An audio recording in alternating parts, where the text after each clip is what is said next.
آئندہ پیشی پر میں نے وکالت نامے کے ساتھ ہی ملزم کی درخواست ضمانت بھی دائر کر دی۔ جج نے چونک کر میری طرف دیکھا اور معنی خیز انداز میں سر ہلاتے ہوئے بولا، اچھا تو بیگ صاحب، اب آپ اس کیس کی پیروی آپ کریں گے؟ یور آنر، میرا کام اور پیشہ وکالت ہے، میں نے مؤدبانہ انداز میں کہا، اور جو بھی مقدمہ میرے ہاتھ میں آتا ہے میں اس سلسلے میں یہی خدمات سر انجام دیتا ہوں۔ وہ ایک مرتبہ پھر معنی خیز انداز میں سر ہلا کر رہ گیا۔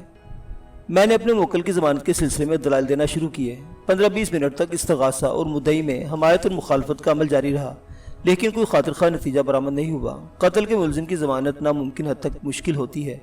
مجھے کہنے میں کوئی بات نہیں کہ میں اس روز اپنے موکل کی ضمانت کرانے میں ناکام رہا تھا۔ عدالت بھی استغاثہ کی طرح اس بات کو بڑی اہمیت دے رہی تھی کہ اعلیٰ قتل کے دستے پر ملزم کی انگلیوں کے نشانات پائے گئے تھے۔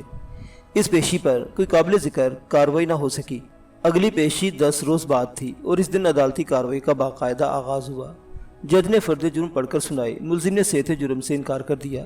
اس کے بعد استغاثہ کے گواہوں کی باری تھی، لیکن اس سے پہلے کہ وکیل استغاثہ اپنے کسی گواہ کو کٹہرے میں بلاتا، میں نے بآواز بلند جج سے کہا، جناب عالی، میں نے ابھی یہ کیس لیا ہے۔ اگرچہ ملزم کا بیان پہلے ہو چکا ہے اور اس بیان کی تفصیلات بھی میرے علم میں ہے، لیکن معزز عدالت سے میری استدعا ہے کہ استغاثہ کے گواہوں کے بیانات سے پہلے مجھے ملزم سے چند اہم سوالات کرنے کا موقع دیا جائے۔ میں محسوس کر رہا ہوں کہ رؤوف سلیمی نے اس مقدمے کے ساتھ تسلی بخش سلوک نہیں کیا۔ جج نے اس بات میں گردن ہلائی اور میری درخواست کو جائز سمجھتے مجھے ملزم سے سوالات کی اجازت دے دی۔ میں ایک یوز باکس کے قریب چلا گیا، پھر اپنے موکل اور اس مقدمے کے ملزم نفیس احمد کی آنکھوں میں دیکھتے ہوئے جھرا کا آغاز کیا۔ نفیس احمد، تمہیں مقتولہ کی فرم میں کام کرتے ہوئے کتنا عرصہ ہوا تھا؟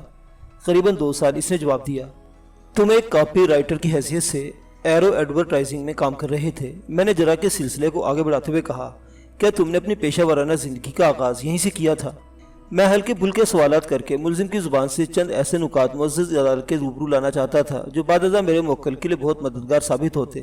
اس نے نفی میں سر ہلاتے ہوئے جواب دیا، نہیں جناب، میں ایرو میں شمولیت سے قبل رائزنگ سٹار میں یہی کام کر رہا تھا۔ اس کا مطلب ہے رائزنگ سٹار بھی کوئی ایڈورٹائزنگ ایجنسی ہے؟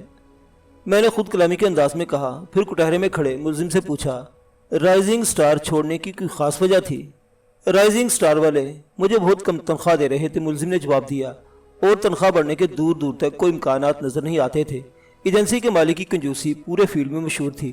پھر اس ایجنسی کا دفتر کھارادر کے گنجان آباد علاقے میں تھا، جو میری رہائش گاہ سے خاصے پیچیدہ روٹ پر واقع تھا، جبکہ ایرو کا دفتر PECH سوسائٹی کے کمرشل ایریا میں ہے، جہاں آمد و رفت کے لیے مجھے بڑی آسانی ہو گئی تھی۔ ٹھیک ہے، میں نے تائیدی انداز میں کہا، کیا تم معزز عدالت کو بتاؤ گے کہ رائزنگ سٹار میں تمہیں کتنی تنخواہ مل رہی تھی اور ایرو کو تم نے کتنے پر جوائن کیا تھا؟ وہاں مجھے 2000 تنخواہ ملتی تھی، ملزم نے ٹھہرے ہوئے لہجے میں جواب دیا، اور ایرو ایڈورٹائزنگ کو میں نے 2500 میں جوائن کیا تھا۔ گزشتہ 2 سال تک یہاں کام کرنے کے دوران میری تنخواہ میں 1000 روپے کا اضافہ ہوا ہے۔ جب میڈم کے قتل والا افسوسناک واقعہ پیش آیا، مجھے ایرو ایڈورٹائزنگ سے 3500 تنخواہ مل رہی تھی۔ یہ آج سے لگ بھگ 27 سال قبل کا واقعہ ہے۔ اس زمانے میں 3-3500 روپے بڑی ہینڈسم تنخواہ تصور کی جاتی تھی۔ آج کل تو کاپی رائٹرز اپنی قسمت اور صلاحیت کی بنیاد پر 20 سے 40 ہزار تک تنخواہ اٹھا رہے ہیں۔ میں نے سلسلہ سوالات کو آگے بڑھاتے ہوئے کہا، سننے میں آیا ہے کہ مقتولہ اپنے ملازموں کے لیے بہت اچھی تھی، ان کی ضروریات کا بڑا خیال رکھتی تھی، خصوصاً ایڈوانس وغیرہ کے حوالے سے۔ بنیادی طور پر میڈم ایک کنجوس عورت ہی تھی، اس نے بے ساختہ کہا۔ اس کے ساتھ ہی وہ موڈی بھی تھی، جب دل چاہتا تو کسی پر مہربان ہو جاتی تھی۔ البتہ وہ سانس لینے کے لیے متوقف ہوا، پھر اپنی بات مکمل کرتے ہوئے بولا، البتہ جہاں تک ایڈوانس وغیرہ کا تعلق ہے، اس سلسلے میں شاید ہی اس نے کسی کو منع کیا ہو۔ ضرورت پڑنے پر ملازم کو پیش کی رقم مل جاتی تھی، جو آسان اقساط کی صورت میں ہر ماہ اس کی تنخواہ سے کٹتی رہتی تھی۔ میڈم کی جانب سے اس سہولت سے انکار ممکن نہیں۔ وہ مقتولہ کے مہربان ہونے اور موڈی ہونے کے حوالے سے کسی خاص جانب اشارہ کرنا چاہتا تھا، لیکن میں مقتولہ کی زندگی کے اس گوشے کو مقدمے کا حصہ نہیں سمجھتا تھا، لہٰذا میں نے اس کی بات پر توجہ نہیں دی۔ میں نے پرسوچ انداز میں کہا، وقوع سے چند روز قبل تم بھی مقتول سے کچھ رقم پیشی لینا چاہتے تھے۔ اس نے میرے سوال کے جواب میں وہ تفصیل بیان کی جس کے پیش نظر اسے مقتول سے 5000 روپے پیشگی لینے کی ضرورت پیش آئی تھی۔ پھر بتایا کہ باوجود میڈم سے ملاقات نہ ہونے کے سبب اس نے کہیں اور سے رقم کا بندوبست کر لیا تھا۔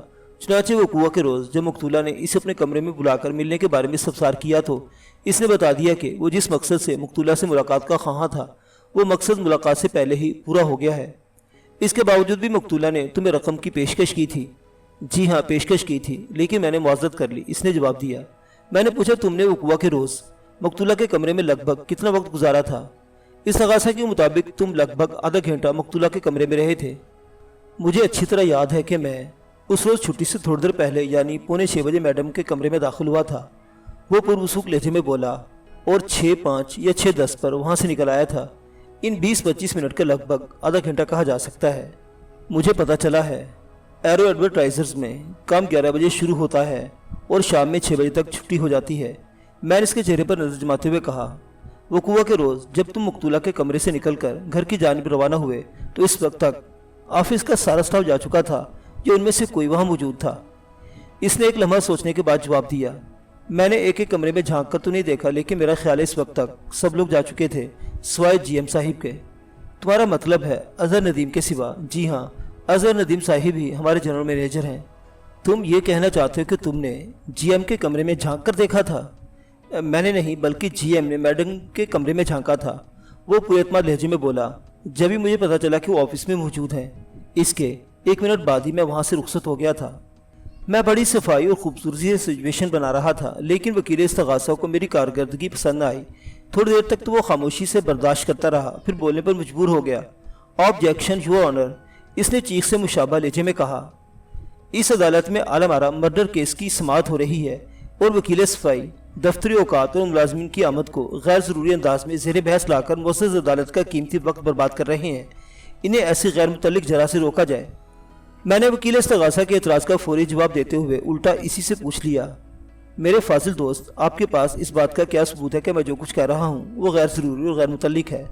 जज को फ़ौरन एहसास हो गया कि हमारी बाहमी बहस कोई नया रुख इख्तियार कर सकती है, लिहाजा इसने गंभीर लहजे में मुझसे पूछा, बेग साहिब, आपके ख्याल में मुलजिम से पूछे गए ये सवालात किस हवाले से इस केस के लिए अहमियत रखते हैं?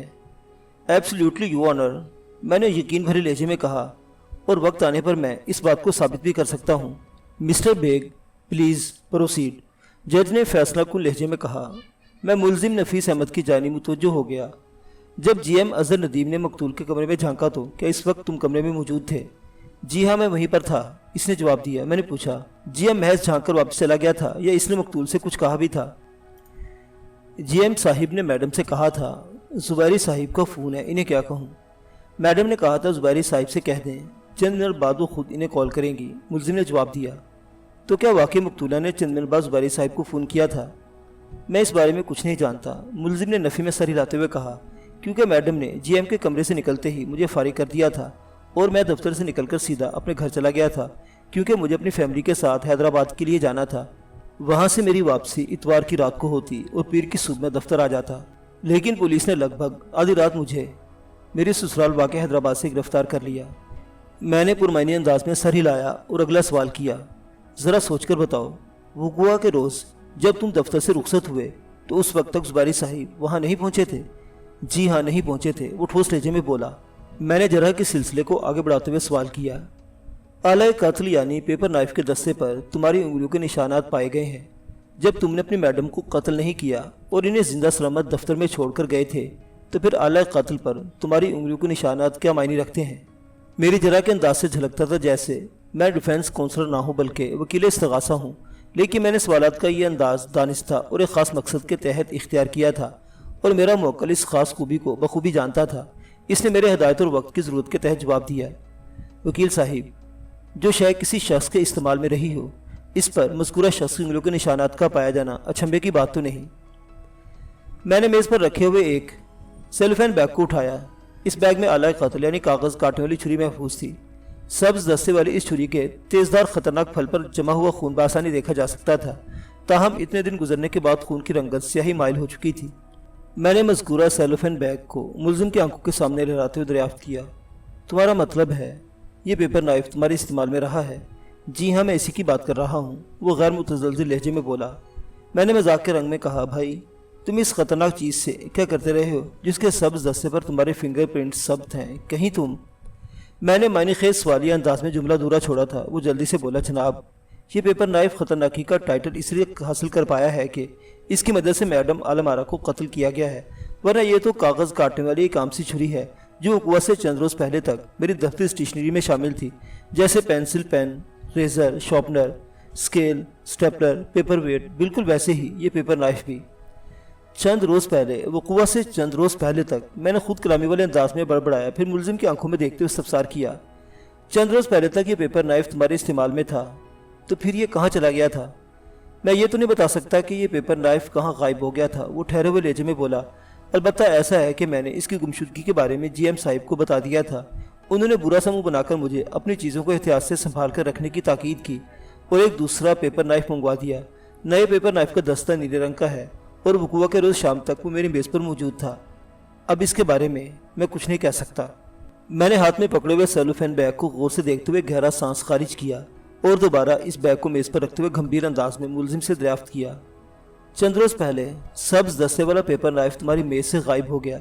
यह भी तो मुमकिन है कि इसे किसी शख्स ने दानिस्ता गायब कर दिया हो और वो शख्स तुम्हारे कोई दुश्मन भी हो सकता है। इसकी ख्वाहिश रही हो कि तुम्हें मैडम आलम आरा के कत्ल के जुर्म में गिरफ्तार कर लिया जाए। तुमने इन मकानात पर तो गौर किया होगा। जी हाँ, उस बात में गर्दन हिलाते हुए बोला। मैंने बहुत गौर किया है इस नुक्ते पर और हालात वाक़ियात की रोशनी में इस नतीजे पर पहुंचा हूँ कि कातिल ने पहले मेरी मेज़ पर से पेपर नाइफ गायब किया, फिर इसकी मदद से मैडम को कत्ल कर दिया। लेकिन ये बात मेरी समझ में नहीं आ रही कि मेरा दुश्मन आखिर कौन हो सकता है। मेरे तो सबके साथ बहुत अच्छे दोस्ताना ताल्लुकात हैं। तुम अपने काम से काम रखने वाले सीधे इंसान हो, मैंने इसकी आंखों में देखते हुए कहा। तुम जैसे लोग चूंकि किसी के दुश्मन नहीं होते, लिहाजा वो दूसरों को भी अपना दोस्त समझते रहते हैं और इन्हीं दोस्तों में कोई दुश्मन भी निकल आता है।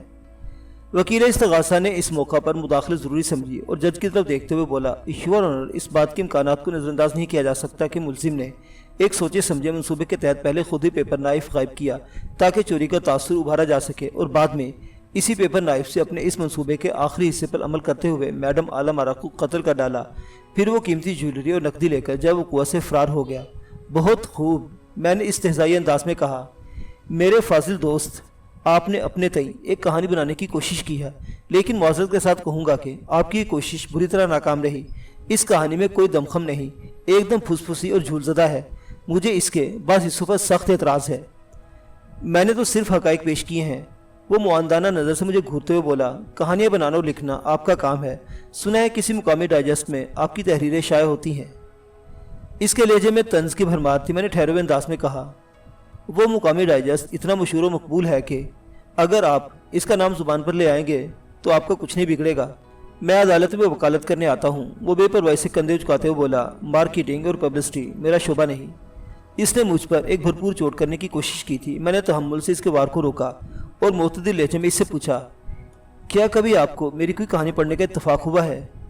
मैं एक प्रैक्टिकल इंसान हूँ और हकीकत की दुनिया में सांस लेता हूँ। वो बड़ी रोने से बोला, चटपटी मिसालेदार कहानियों वाले रसाइल पढ़ने के लिए मेरे पास फालतू वक्त नहीं होता। मैं अपना कीमती वक्त कानूनी कुतुब के मुताले में सर्फ करता हूँ। फिर तो आपकी लाइल्मी पर मुझे कोई अफसोस नहीं, मैंने सादगी से कहा। जी? इसने नापसंदीदा अंदाज में मुझे घूरते हुए देखा। क्या मतलब है आपका?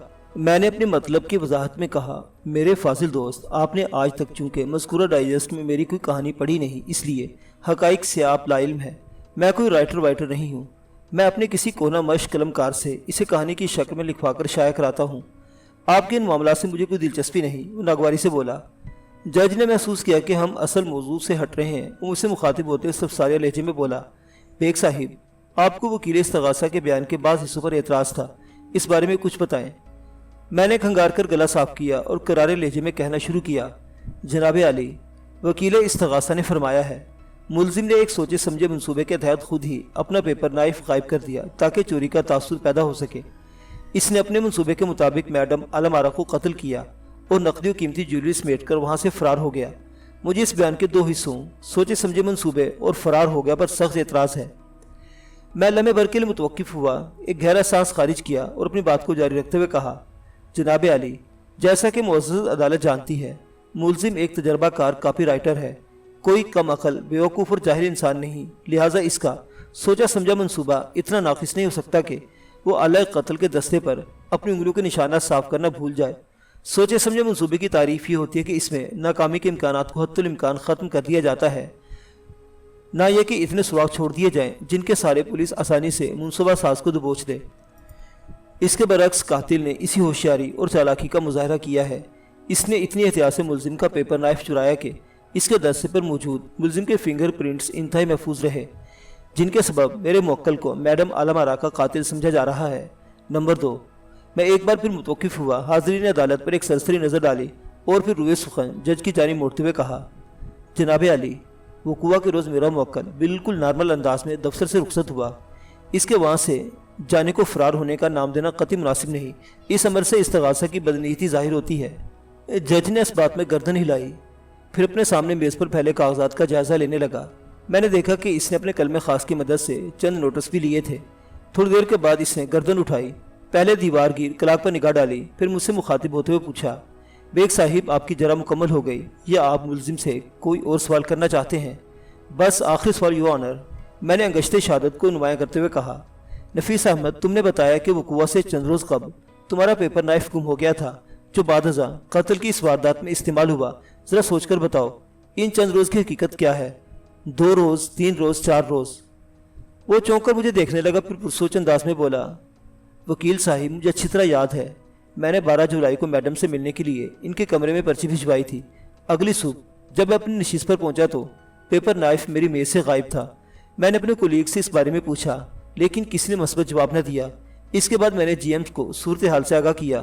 ہمارے دفتر کی تمام خریداری جی ایم صاحب ہی کرتے ہیں، بس ورکرز انہیں اپنی ضروریات سے آگاہ کر دیتے ہیں۔ میڈم ان پر اندھا اعتماد کرتی ہیں۔ بہرحال وہ لمحے بھر کو متوقف ہوا، پھر اضافہ کرتے ہوئے بولا، جی ایم صاحب نے تھوڑی تاکید کے بعد مجھے نیا پیپر نائف دے دیا۔ اس پیپر نائف کا دستہ نیلے رنگ کا تھا۔ جج بار بار دیوار گیر گھڑی کی جانب دیکھ رہا تھا اور میں اس کے سبب سے واقف تھا۔ عدالت کا وقت ختم ہونے میں چند منٹ باقی تھے، تاہم میں نے اپنا کام جاری رکھا اور ملزم کی طرف دیکھتے ہوئے پرخیال انداز میں کہا، نفیس احمد، تم نے 12 جولائی کو میڈم سے ملنے کے لیے اس کے کمرے میں ایک پرچی بھجوائی اور 13 جولائی کی صبح تمہاری میز پر سے پیپر نائف غائب ہو گیا۔ حالانکہ تمہیں اچھی طرح یاد ہے 12 جولائی کو چھٹی کے وقت تم اسے اپنی میز پر چھوڑ گئے تھے، ہے نا؟ جی ہاں، آپ بالکل درست کہہ رہے ہیں، میں نے کہا۔ اس کا مطلب ہے 12 جولائی شام 6 بجے سے 13 جولائی صبح 11 بجے کے دوران یہ پیپر نائف تمہاری میز سے غائب کیا گیا تھا، جس نے بعد میں الگ قتل کی صورت اختیار کر لی۔ سجیشن بتاتی ہے کہ پیپر نائف کو غائب کرنے میں دفتری کے کسی آدمی کا ہاتھ ہے جو تمہیں قتل کی اس واردات میں پھنسانے کا خواہاں ہے، اور عین ممکن ہے میڈم عالم آرا کا قاتل بھی اسی شخص نے کیا ہو۔ میں نے لمحاتی توقف میں معنی خیز نظر سے جج کی طرف دیکھا، پھر دوبارہ کٹہرے میں کھڑے ملزم کی جانب متوجہ ہو گیا۔ نفیس احمد، تمہارے اس پروگرام سے اور کون واقف تھا کہ تم میڈم سے ملاقات کرنے اس کے کمرے میں جانے والے ہو؟